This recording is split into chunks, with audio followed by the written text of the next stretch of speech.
नमस्कार. जागतिक महिला दिनाच्या प्रथमतः सगळ्या सख्यांना मनपूर्वक शुभेच्छा देते आणि या निमित्तानं एक आग्रहाची विनंती करते की आपल्यातल्या स्त्री शक्तीचा जागर जसा आपण दैनंदिन आयुष्यात करतो तसंच मतदानाच्या दिवशी आपल्या मताचाही अधिकार आपण बजावला पाहिजे.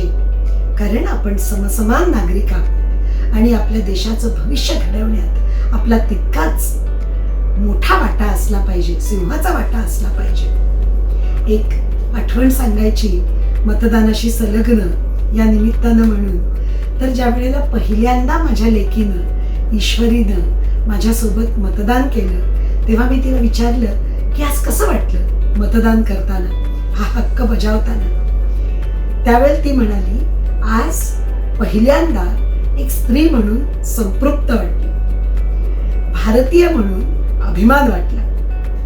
पुन्हा एकदा सांगते की आपल्या जगामध्ये भारतीय स्त्रियांची एक वेगळी आणि स्वतंत्र ओळख आहे.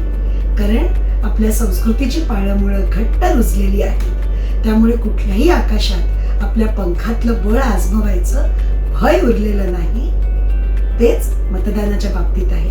आपलं भविष्य आपण घडवायचं.